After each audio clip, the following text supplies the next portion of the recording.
Good afternoon, and welcome to our ScreenDaily Talk today, exploring the creative and business forces behind the new wave of genre films being made by rising UK female directors.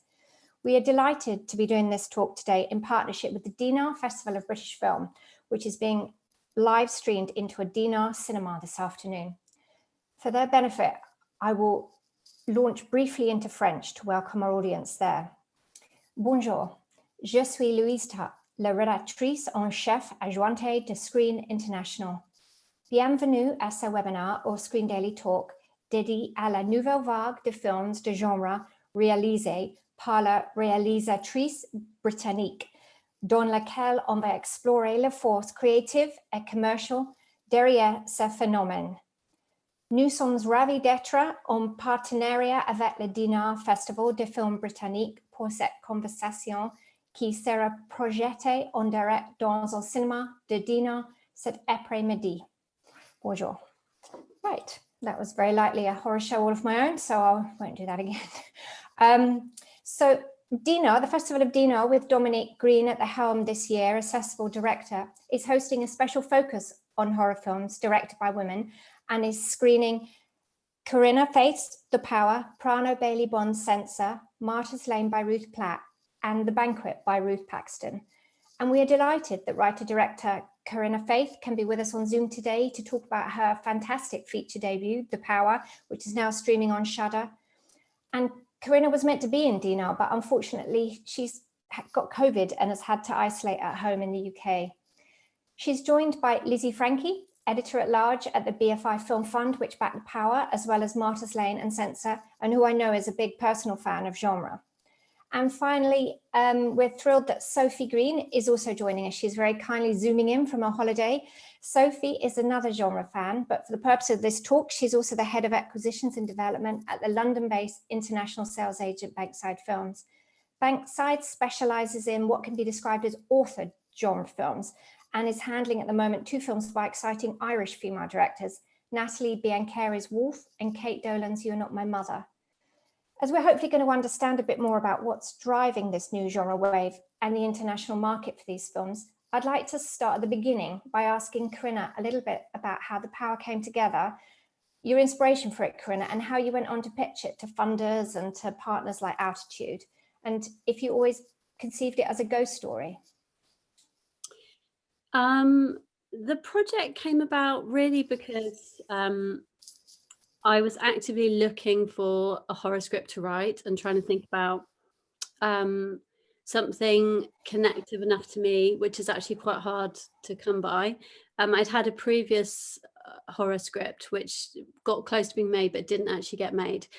And I felt a lot of doors opening, and I felt like it would be a good area for me to pursue, something that would kind of perhaps give me an edge and give me a chance to break through. So I wanted to continue working in that area, also because I naturally am drawn to that zone. And it was actually, the idea was in direct response to the Jimmy Savile scandal, which was breaking at the time. And then there was a whole string of other really awful institutional abuse stories that were pouring out and actually have continued to do so since then. It was really my own personal real world horror at the nature of those stories and the idea of the massive power imbalance and all those people that were completely ignored and kind of disappeared in a way. That felt like it had a parallel to a ghost story. Invisible people. So that's where the idea originally came from. And who did you take the idea to? And how receptive were they to you making it as a ghost story? I took it straight to Lizzie because she was acting and always has done for quite a long time as something of a mentor role for me, and was also aware of the previous project that I'd done. And had been interested in that one. So I really went to her with a few ideas and said, what do you think? About 3. And I think from my pitching it to her, even the clarity with which I could make that pitch and the simplicity of it, was clear to me, but was also her response that that would be a good place to go for a first feature, because it's quite pared down. I mean, logistically, it's quite doable, but also it just felt on track for my interests. Lizzie, are you able to pick up the story a bit here?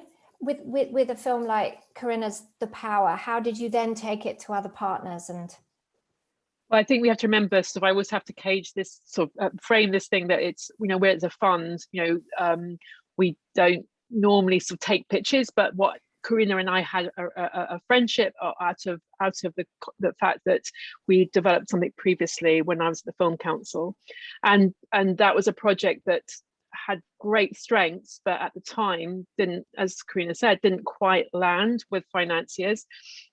So when Corinna was ready to go back to the drawing board, we'd already been in conversation about horror in this space. And as a fund, we can develop without partners. So we just decided to, in a way, to help fast track the project for Corinna, and just for her to dive into the script with her producer, Rob Watson, just to back it. And I suppose in a way it the next part of it is for it was Rob and Corinna together then taking it to other partners. But from the point of view of us, it was kind of a development which was a real joy, because it had a real form to it, but also increasingly as we were developing it became more and more relevant. I think that was what was so interesting about it. It Corinna came with this idea pre-Me Too, everything's coming to the surface. I mean, she mentions Jimmy Savile, but what we didn't realize was the tip of the iceberg in terms of all the stories that were going to come out of terrible misuses of power. But it's interesting again about it's the bigger conversation about why horror lands. It's I think writer directors like Corinna having a zeitgeisty, spidery sense about what lands, and you picked up on something that was in the ether, and I think that's what good horror is about, picking something in the ether and giving it form in terms of what the fears are about, if that makes sense. And it's interesting, I think, and also what we're talking about today is it seems to be that it's female filmmakers who are picking up what's in the ether, in terms of the sheer, in terms of Rose Glass, and also Romola Garai is working in this space as well.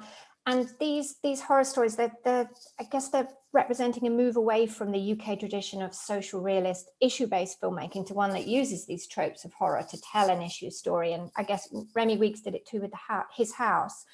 And at the BFI Film Fund, you're helping to drive that change. And my question, Lizzie, is, are funders pushing for more genre films, or are writers and directors coming to you with them? Writers and directors are coming.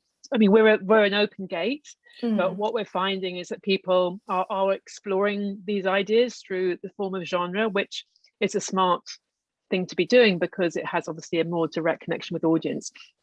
I also feel that there's certain themes which would be unbearable. I mean, not in a artistic way, but unbearable in an emotional way if they were dealt with in a more straight dramatic form. But in the the carapace of genre, you can deal with. Audiences can navigate these terrible situations in life.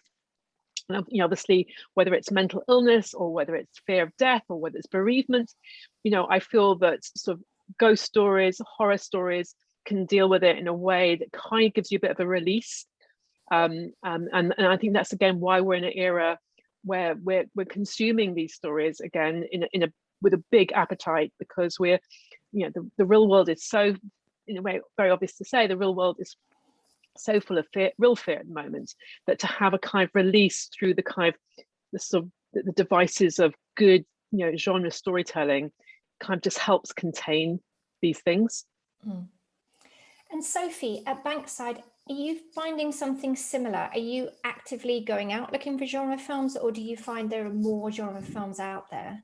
Probably 50-50, actually. I mean, yes, there's lots of filmmakers that are working in that space, as Lizzie said, but also, there is a real, definitely a real appetite from the marketplace and from audiences for these types of stories, because I think, there's a real, from distributors, from a buyer's point of view, there's a real crossover, potential when you have a genre film that is actually tackling something that is issue based, because you're working, as Lizzie said, you're working in a sort of more commercial space by following that kind of genre framework that really delivers to those genre fans and hits all those genre tropes. But when you do it through a kind of character driven story, you can really explore more personal issues like grief, bereavement, his house, which deals with immigration, or something that deals with female rage, or trying to subvert the male gaze. You can do all of that through a very personal character-led way, but if you can kind of frame it in that genre framework rather than trying to address that issue in a drama space, you have that real audience crossover potential, which I think is very appealing for buyers. So yes, we are looking for those stories because we've seen the appetite from the marketplace, but we are also being brought those stories more because it feels a very ripe kind of playground for filmmakers to really kind of express themselves, but also with a kind of bit of a commercial lens at the same time. And has the Cannes win for Titane made a big difference as well? I mean, even though it's such an art house film, but a distributor's, and when obviously, I mean, going further back, there's Parasite, and on a more mainstream, then of course we have Candyman and Get Out and Us and all those. I mean, a lot of the films that we're talking about are sort of art house films. What are distributors saying about those? I mean, are there territories that say, I need a genre film by a UK female director? I mean, I know it's not as simple as that, but is there a brand forming? What's the mood in the market on a real sort of concrete basis? I mean, I wouldn't say a brand so much. I mean, I think in general, and very happily and fortunately, we are living in a time where kind of authored stories is becoming more and more important, and having the the authored lens, the authored perspective, whether if it's a female filmmaker telling that story about female revenge, if it comes from a white male, for example, there's a lot of questioning now about who is telling that story and who is best placed to tell that story, especially with LGBTQ plus. It's a very similar question that we're having, and sort of which feels very right and appropriate. So there's definitely a demand for that, and a real kind of positive response to having those authored voices telling their stories, and not being kind of helmed by voices that doesn't feel quite so organic, which obviously if you go to genre films of the past, it has been very male dominated, for example. So there is a need and a real desire for that. But whether there's a brand forming, because there also are still buyers that if it's leaning more towards the art house space rather than the commercial led space, it's still challenging. It's similarly if it's foreign language. So it's not quite as formulaic yet, I would say. Can you tell us a little bit about the two films by the Irish directors I mentioned? Can you tell us a little bit more about those? Sure. So we have You Are Not My Mother by Kate Dolan, which just premiered at Toronto to very rave reviews. And that was something that I discovered through Screen Island's POV scheme, which is a female-led program that they do, which is sort of micro-budget films, not genre-specific. It's it's a variety of stories and narratives, but very female filmmaker-led. And I was on the panel of that a few years ago, and so that's how that kind of project came to my awareness. And we were big fans of Kate's work anyway, having seen her shorts, and she very much roots herself in the genre space, and that is the kind of stories that she wants to tell.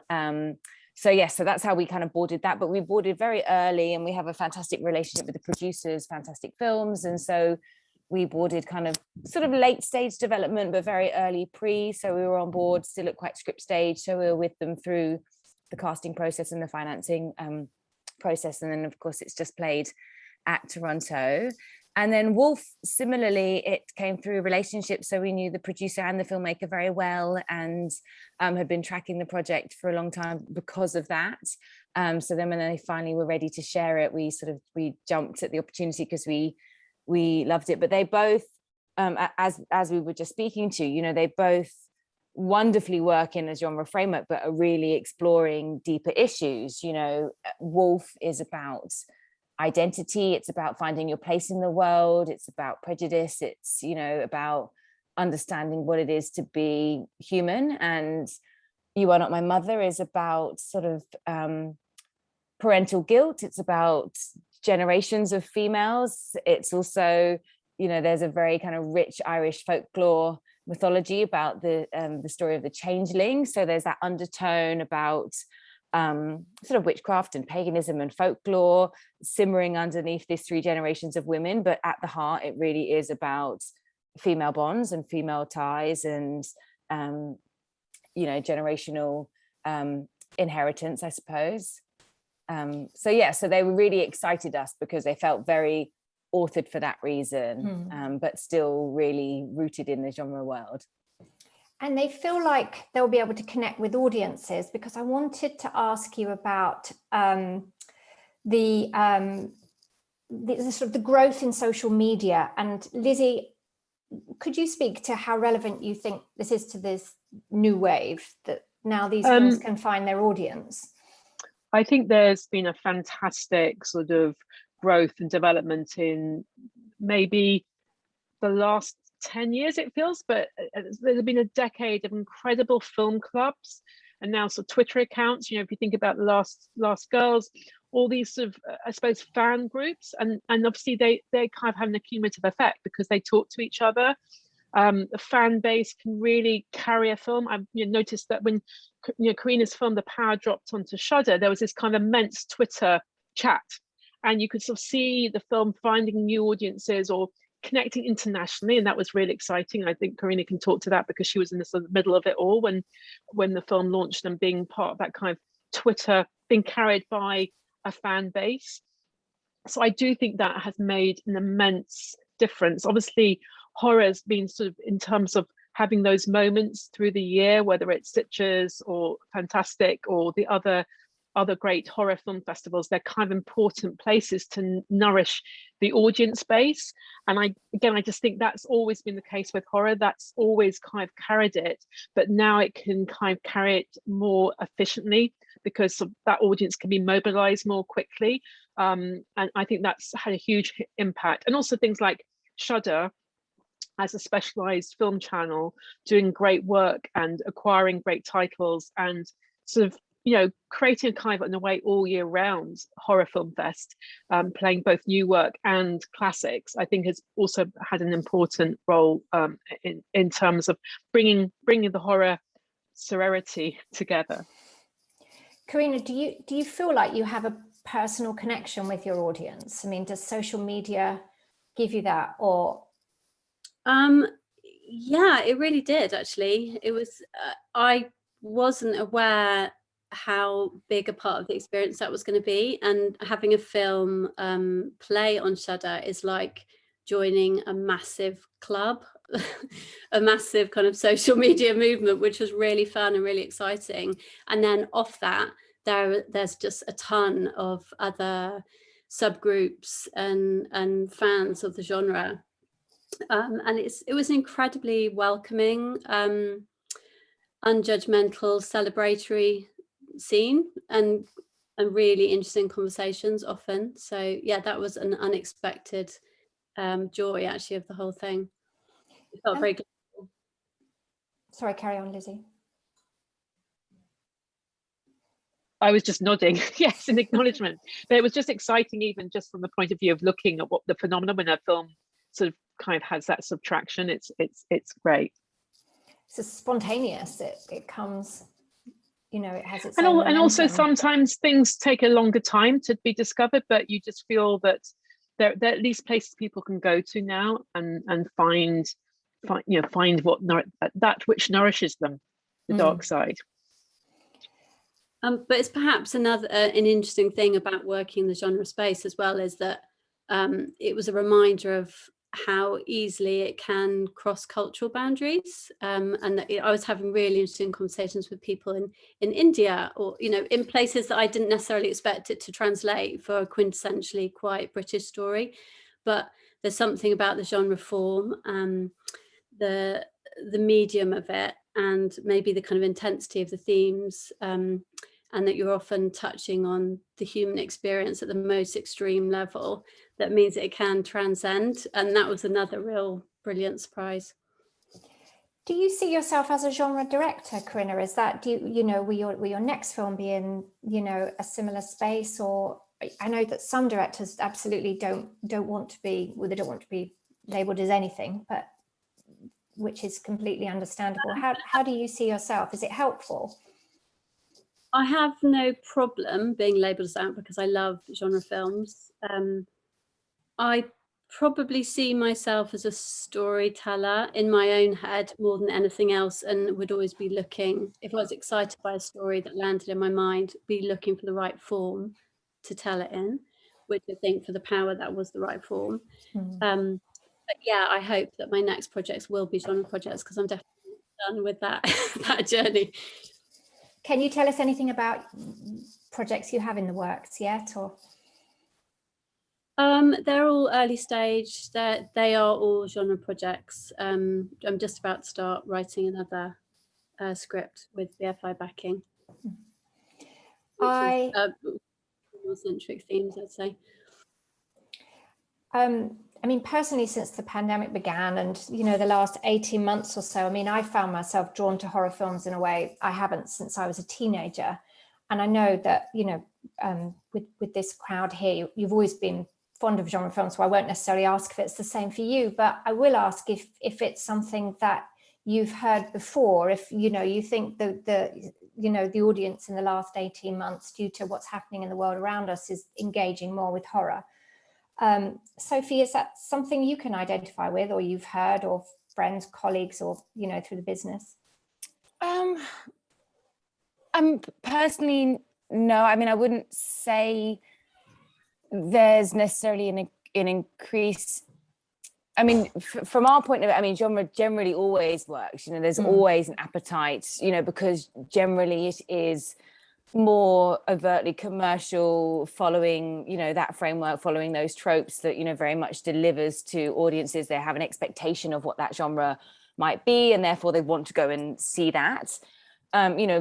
What has changed obviously is, as we've been talking about, is the shift of POV of who's telling that story, and how it's kind of broadening out and having that kind of crossover potential in terms of reaching not just genre fans, because of, as Corinna just said, of the kind of human nature to the stories that we're seeing coming from these more authored filmmakers. So I kind of, yes and no. I'm sorry, there's a bit of a vague answer, but I mean, yes, there's generally always, we do see an appetite for genre in the marketplace when it comes to sci-fi as well, and as well as horror. But this space, this more kind of authored, I don't like to say elevated, I like to say authored, space, but there are specific buyers, and kind of touched on what you asked about earlier, really, if it still satisfies everybody, but it doesn't really, because if it leaning on to more of an art house space, then it does feel more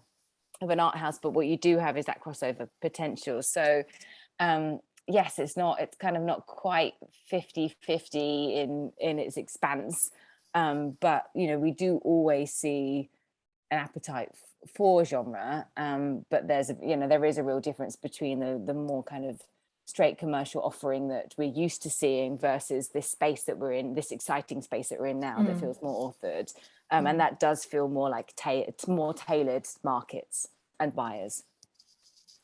Lizzie, have you found at the BFI, has the last 18 months had an impact on the kind of projects people are coming to you with, or even in your sort of social, group? Are people sort of eyes opening to genre in such a way? And I'm not talking about sort of pandemic or lockdown themed pieces. No, I think it's probably too close to say at the moment, because obviously to quantify what's come in for development over the last 18 months is probably, maybe in a year's time we'll be able to kind of give you an overview, because it's, I said, with the maelstrom of it, I think it's obvious to say that all, historically, times of anxiety, horror has always been on the rise. 1930s, famously, the Depression, that's when Universal Studios launched their monster movies. It's kind of, there's always an, there's an intrinsic kind of link between anxiety, moments of anxiety culturally, and horror. Famously, the sort of 70s was a kind of the backdrop of Vietnam, the backdrop of a lot of social shifts. There was a great sort of generation of indie horror, and I think it's interesting just to pick up on, I don't know if when we start looking at the questions that are coming through, but so if I can sort of see some interesting questions there about looking at things then and now about shifts in horror. But certainly from my personal perspective, I have found that in the last 18 months, all I've wanted to read is things that I can just turn the page of what happens next, because the world is kind of so what happens next, it's mind-blowing. But if I could read a novel, whether it was a detective story or a psychological thriller or horror story, I found I was kind of much happier than reading something that was character driven. And that's me personally. I was switching things on. I wanted to kind of feel that I was held in the kind of in a narrative journey that was sort of controlled and allowed me to kind of diffuse my own anxieties. I mean, I think it's kind of, it's just kind of part of what we've all gone through. And I think that people do turn to sort of kind of dealing with the kind of fantastical fears when literal fears are so manifest. Can I just add to that? Because I mean, I completely agree. And I think, what we particularly at Bankside have seen is, a real lean towards the escapism or the entertainment. And, I think that kind of speaks more directly to what you asked me earlier, Louise. But, I think if it's genre, but it's dealing with something too close, like pandemic stories, for example, and contagion stories, I don't think that's, particularly palatable right now. But if it's excitement and escapism and fantasy, or on the other side, comedy, feel good, uplifting, I think people are really diving into those spaces, because as Lizzie said, it really is kind of taking us out of the kind of the world that we're all facing. I mean, if I had an issue story that's in the drama space, that's a much harder sell, because it's just too close. People don't want to necessarily see those stories so much right now. Not to say that we don't still enjoy them. Of course, we all enjoy, a wonderful heartfelt drama, but, at the moment, the kind of zeitgeist right now just feels like that it's a bit too close. And actually what people are diving into more is, yes, that thrill and escapism, or the kind of comedic kind of entertainment. Just like to say thank you. We've got some great questions coming in, and please do put your questions in the Q&A box for any of our panelists. Actually, I think this is probably one for you, Sophie. Somebody has asked, has the growth of streaming services increased the demand for quality genre titles? I mean, yes, but I mean, I wouldn't say specifically genre. I mean, obviously, we've talked about Shudder, and that very much is their space. But of course, you can't ignore the other big streamers that are out there, and that is not just their sole focus. They work across the genres. I mean, I do personally feel that there's a bit of a misconception in that just because there's a rise of streamers, suddenly there's a rise in demand and they're going to sweep everything up. The bottom line is that it's still got to be quality. And, it has to be a great story, from a great talent that is going to appeal to audiences. It's not just that suddenly there's bums on seats at home and more eyeballs on screens and that they need more. So from our perspective, the theatrical buyers have still been just as active as long as you've got the right content. So we personally haven't seen suddenly all the streamers just sweeping everything up. It's still been quite evenly killed, and it really just comes down to the kind of the quality of the story, and genre focus hasn't necessarily tilted the scales from our experience, not so much. But as I said earlier, there is still very much an appetite there, but I wouldn't say I've seen a pattern. Corinna, have you been approached directly by any of the streamers to write for them, to make work for them? I've had those conversations, yeah. They're definitely on the lookout. I mean, those conversations happen straight away, yeah. I mean, I think on the other hand, they aren't necessarily going to do the development work, and there isn't a kind of structure in place necessarily, which means that you just kind of then move to that end of the industry, and you still have to have the backing and the resources and the producers and the development support to get to a stage where it's really relevant, I think. Another question we've had in, which is an interesting one. What do the panelists have to say about misogyny in horror? Did you all come to enjoy horror in the days when it was more open to charges of misogyny? And do you still see a misogynist streak in some male-directed horror? I feel like this might be one for you, Lizzie, to start. It is a really interesting question, and I kind of think that it's obviously very important for people to engage with.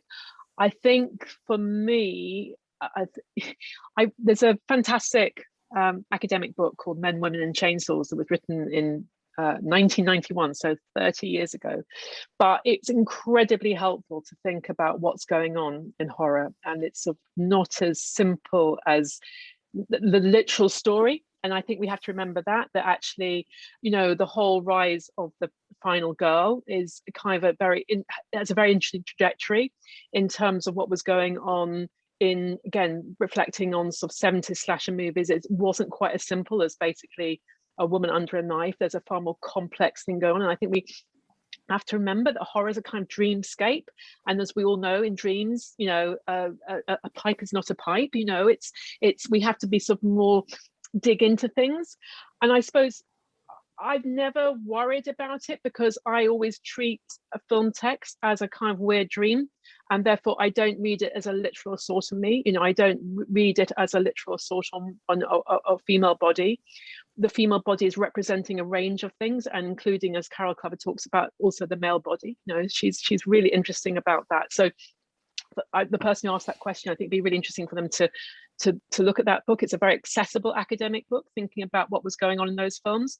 I think there's a new generation of women directors who've taken on board that book, actually, because I think one of the interesting things about horror is that kind of the horror directors often read, you know, it's like there's a kind of club of thinking and reading. And I think Carol Clover herself said, you know, she had a lot of people coming to her after she wrote that book. And there's a kind of, she talked about a permeable membrane between people writing about horror and people making horror.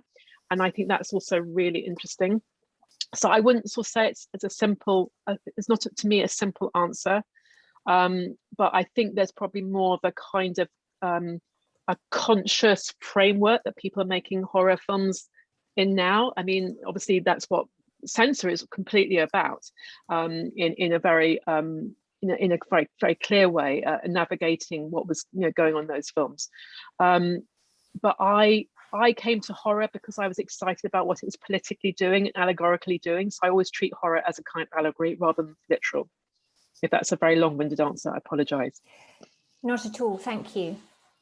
Corinna, did you want to jump in? Did you have it? I think it's something I've had to think about quite a lot, because choosing to work in that space, I've wondered why I'm so drawn to it often. I think possibly one of the reasons is just from a young age, that was one of the only kind of landscapes in which I was seeing leading women. And kind of, although it's very complex because they weren't straightforward female stories and they might not have been created by women, but they were, somehow I could project myself into those stories in a different way, which I wasn't really seeing in the vast majority of other films. So perhaps that's where my connection grew from. I mean, we're the generation, or maybe you're younger, but I'm the generation who grew up with Jamie Lee Curtis, you know, and Carrie, and these films that were kind of like, yeah, as Corinna says, they were about women. Yeah, and Alien was probably like my yeah. and that was completely groundbreaking for me to see that level of agency in a female character. So I think somehow that's just always stuck as a place where that happens, and now it's happening in an even more exciting way, because there's layers which weren't there previously. Well, they were, but not in the same way. And there's something kind of mythological to me about horror films. Like, I've always loved mythology and Greek myths and fairy tales, and for me it's like, when I watch a horror film, it's a bit like seeing a cinematic version, a modern version of something like that, because you're going into battle with your darkest fears and coming up against your greatest foe, and it's all very heightened and condensed, and the battle is won or it's not. So I've always taken that element from it as well. Sophie, what have been some of your favourite films, horror films, and what do you say to the misogyny charge? Well, that's interesting. I mean, I grew up on all those wonderful slasher films, and where we did have the final girl trope, and it is a really interesting debate, because, as sort of Lizzie says, it's not just as black and white as it might seem, but at the same time you are always faced with this final girl that's a virgin amongst very sexually active teens, and there feels like there's a morality tale between a kind of male murderer or serial killer that's kind of attacking you with a sort of a blunt tool or whatever it might be. But then you have something like Alien, which is the first one where we have this final girl that isn't in that space and really does have agency. And I think it's really evolved from there. And it's a space where we can explore bigger issues. But I love what we're seeing in the rise of female genre filmmakers, where they are subverting those expectations, and they are questioning the Me Too, and they are questioning that, male gaze, and things like Carolee Faraday's Revenge, for example. I thought, she so brilliantly took authorship of that narrative, and it wasn't I can't articulate what I want to say, but it wasn't a rape revenge film in a very sort of linear fashion. She really was taking control of the whole genre. It was very layered in terms of it's really twisting your genre expectations of that space on its head, and really kind of subverting the lens. So I mean, that's something that but also really gory and a true horror for the fans, so that's probably one of the genre films that I really enjoyed of late. And then of course you have something that feels much more British and in the kind of more social realist way, like St. Maud. When you look at something like, Rose Glass, and how she really kind of put it in that very distinctly kind of a British space, but made it feel very gothic, a kind of hammer horror gothic, tones, and very British and coastal seaside, but, still put her female lens on it by looking at, mental health. And yes, I mean, they're probably the two that I've really got behind the most of late. We've got another question here from Mark Tunen. We've probably answered some of it, but it's quite long. I'll read it out. He says, there certainly seems to be an appetite for genre films, but is there really an appetite from the market? For instance, Maud, which we were just talking about, and Amulet both had pretty strong festival run, but when it came to their releases, they didn't really catch as much fire as was expected. I guess that is possibly debatable in terms of what the expectations were. And he asks, isn't there a sort of fundamental misunderstanding there, i.e. distributors tend to think genre films are inherently commercial and easier to recoup due to their smaller budgets, but somehow, unless you're backed by a larger studio, as is the case with Candyman, for example, most genre films do struggle at the box office and seem to be essentially fodder for streaming platforms. Can you please address this? I mean, I'll unless Lizzie, you want to go. You look primed. I mean, I think it's, it kind of touches on what we sort of spoke about earlier, where, there's when you're in this more middle ground space where it does feel more authored and it does feel like there's more a personal story or an issue-led kind of character-driven heart to the bigger genre narrative. That's I think where the differentiation lies. Sorry, I can't speak today. It's the sun. But something like Candyman does feel, it does feel more distinctly commercial in that way. And whether it's low budget or not, it feels that it is a more kind of overt, wonderfully led by a female director, but it still is very much in a familiar, it's a remake, it's speaking to audiences on a different level versus something like Corinna's The Power, like Rose's St. Maud, like You Are Not My Mother, our film with Kate. It's, or Titane you asked about earlier, when they speaking to something that maybe is perhaps more local or leaning on a bit more art house, because they're Romola Garai's film, definitely leans in a more art house space in its kind of absurdist nature of the visual style that she even uses. It's not in the same space as a kind of a Candyman or a Saw or one of those kind of more franchise Blumhouse films, even though there might be lower budget. So it's tricky. Yes, distributors think that genre will be commercial, but that's if they are being more paint by numbers. If you are being a more author-led piece, then it's not quite as obvious of its. I think the interesting thing about horror is that there's sort of what I call the horror that's sustained by the fans, and in the old days it used to be repertory cinema or a certain kind of they used to the grindhouse cinemas where there were just some things just churned out, which the DVD in the old days, VHS in the old days. I think the great thing, the horror audience will always find the horror, and then in a way that's what Shudder's done in a very obvious way. But I think there's the horror that then a more mainstream audience might go to. So I think you can sort of see that with the Candyman effect. So the Candyman audience,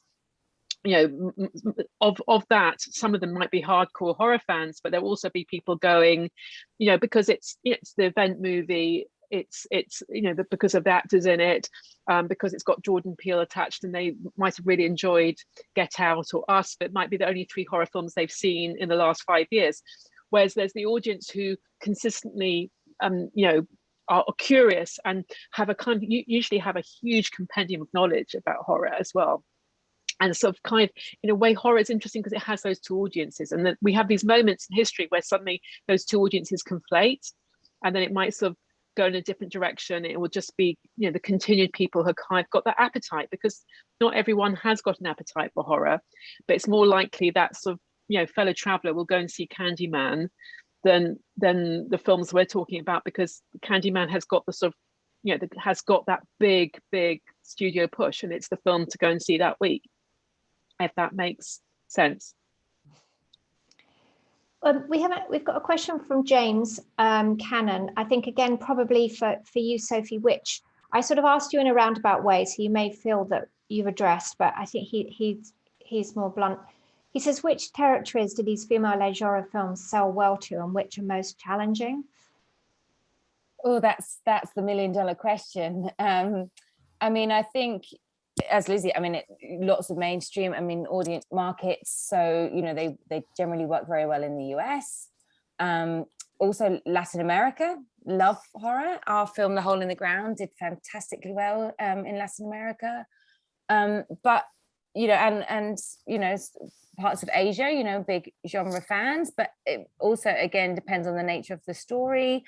How sexually explicit they are, what themes it's addressing. So, if it is something that is an LGBTQ plus leaning narrative, sadly, that's still very challenging for certain markets, so yeah, it really does depend, on the narrative and, kind of what we were talking about a moment ago, whether it feels more mainstream versus a bit more authored and kind of art house led. So, but generally, Europe, US, Australia to a degree, and Asia, I would say.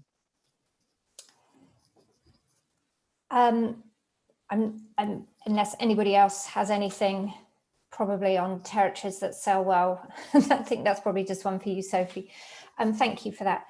I was going to ask you, I think it's quite interesting. I was going to ask you what scares you, what scares each of you in terms of horror films, what do you find scary? Corinna? Just to add one tiny little thing on territories, Shudder took the rights for our film for Australia, UK and America, but it has sold widely as well internationally. So it's felt like there is a real market. So by altitude, isn't it? I think. Yeah, altitude, yeah. Yeah, it might be, yeah. I personally, I get very scared in films where there's a lot of suspense and I have to fill in all the gaps. I'm not so scared by violent or gory films. That has a different kind of effect. But if there's a lot of mystery and I can't tell where the story's going, which is what I love about a lot of the stories that are coming out now, then that's really scary to me. Sophie? Yeah, I mean, I think the scariest horrors are when they come sort of from within, and we sort of touched on this earlier, the real personal story versus the kind of creature feature. It's kind of when you don't see the monster, it's scarier than when you do, often is the case. And I think that's what works so wonderfully about A Quiet Place.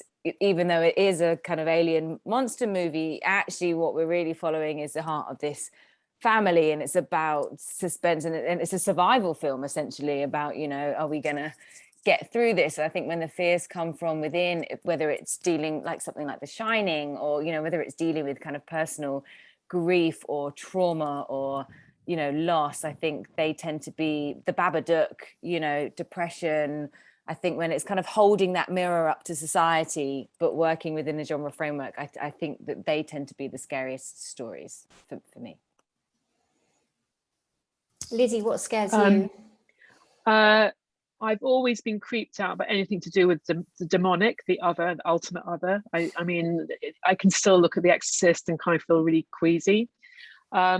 But I think in terms of recent things I've watched, I caught at the TIFF screenings, virtual screenings, I caught I'm Not Your Mother, and I found that very unsettling, because I think the sort of sense of seeing, seeing someone that you love dearly become something different, and obviously that reflects on Alzheimer's and reflects on mental illness. And I kind of thought about that, and I thought about Relic, because that is a very a sort of personal journey I had recently had experience of, and that sort of realization that your mother's not your mother, it's kind of terrifying. And I felt that was very elegantly done in both those movies of dealing with clearly complex family relationships where there's something else going on. I'd rather watch these films than see I still can't bring myself to watch The Father, because it sort of seems too close to home to me. But I'll watch these stories in the context of a horror sort of space, if that makes sense. Yeah, that's very interesting. Do you in light of our partnership with Dinard, and that we're hopefully being watched by a few people in Dinard, what do you see, if any, as the difference between sort of the new wave of French female filmmakers? I mean, obviously Julia Ducournau, and there's also Lucille, who made Earwig, which I'm not sure if everybody's seen. Perhaps, I mean, Lizzie, I know that you've definitely seen Titane, haven't you? I mean, can you talk a little bit about what you think that Julia's doing that is really helped driving it forward in France? Well, I think it's different because Titane suddenly, I mean, after the success of Raw, Titane, Julia was able to go up a budget and be very, very ambitious. And Titane is a very, bold, brash. I loved it. It was like a kind of extraordinary shot in the arm. I kind of see it more in that kind of Cronenberg-esque sort of space of kind of weirdness, brilliant weirdness. But I kind of think that journey from Raw to Titane is kind of, whether we would be able to embrace that in the UK, because it's a budget jump, but also very, very authored. With Lucille Hadrovich, which we actually just supported Earwig. So she's, to me, more in the surreal space. She's more in a kind of tradition of great surrealists, which is also, you know, what horror draws itself from. But I wouldn't call Earwig horror, I would call it surreal. And I'd call her previous films surreal rather than horror. I mean, they're kind of uncomfortable. They use, but it's kind of it's a language that is of dis-ease. It's not horror in this way that we're sort of talking about necessarily. I think you're right to pull me up on that, because I don't think she'd describe them as horror at all. So no, they're to me in the tradition of surrealism. But there's a big crossover between surrealism and horror. It's just that she's very much in a sort of space of kind of, it's not, they're not about narrative in the traditional sense. They're about going into sort of psychological dream spaces, very interior spaces. Corinna, have you seen Titane? Unfortunately, I haven't yet, no. But have you seen Raw? Have you, in terms of the, I mean, do you have any thoughts on what the French filmmakers are? Ooh, not in a way that I could overtly group them. I mean, certainly the French horror films that I love are incredibly visceral. I mean, unapologetically visceral, and embrace a kind of extremity, I think, in a very bold way. That's something I noticed. I thought Raw was fantastic. And Sophie, have you? Yeah, sorry, Lizzie. I was about to say, Titane is also in that space of extremity and physicality. I mean, it is about the body. They're both about the bodies. And I suppose, back to Corinna's point, there's been a tradition of films, about French films, that's sort of dealing with the horror of the body. I've sadly not seen it yet, but it's on my list very highly. I think it's Mubi in the UK, isn't it? Yeah. We've got, I think, probably one of the last questions is to you, Corinna. It says, many streamers famously don't give out viewing figures. Do you know how many people will have seen your film on Shudder, and what other data do they give you? They did not give us viewing figures.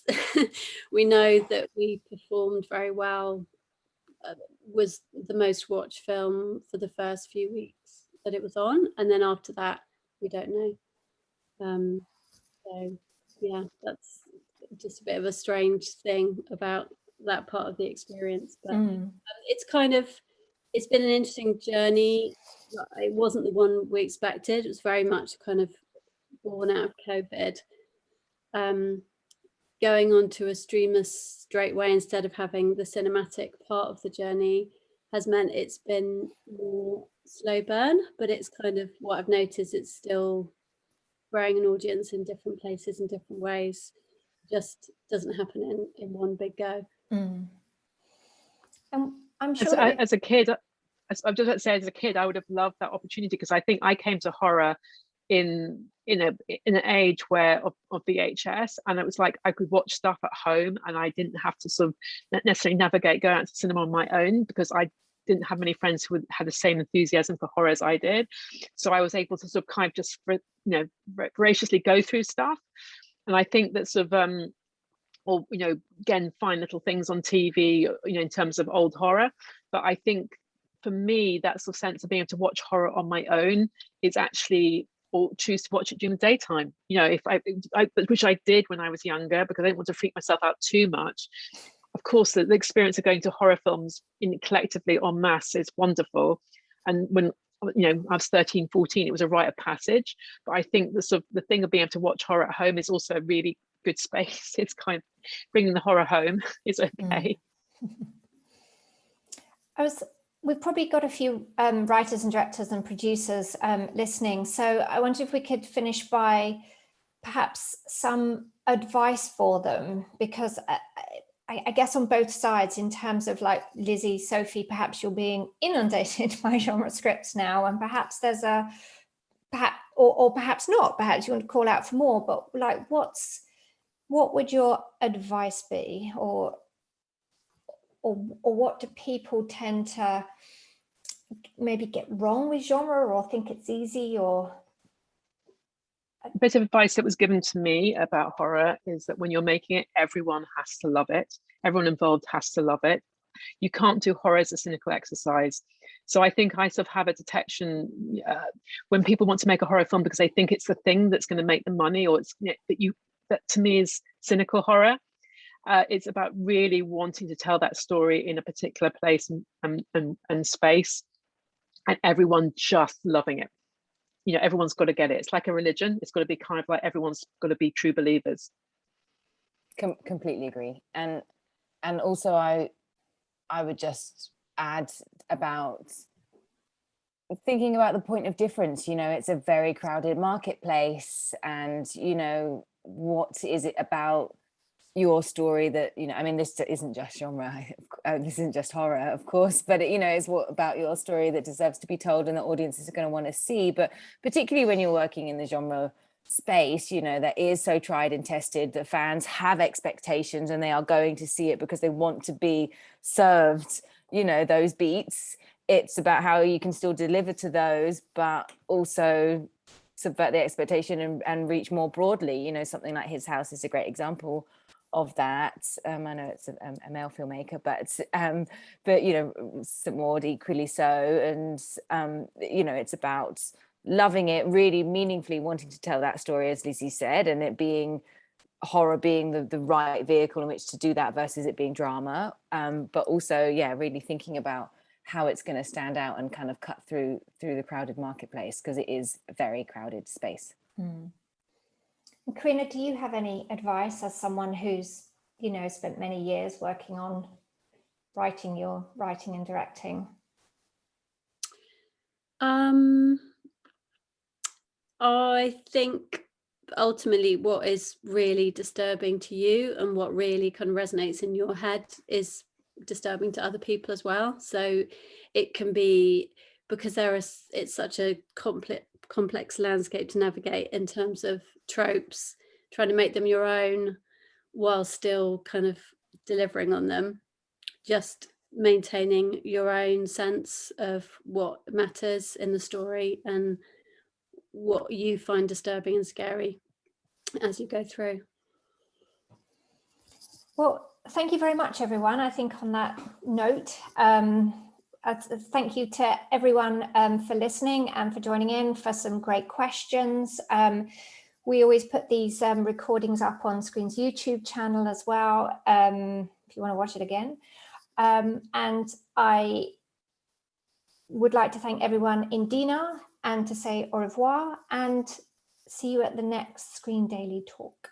Thank you, everyone. Goodbye, and thank you to all our panelists. It's absolutely brilliant. Thank you. Bye. Bye.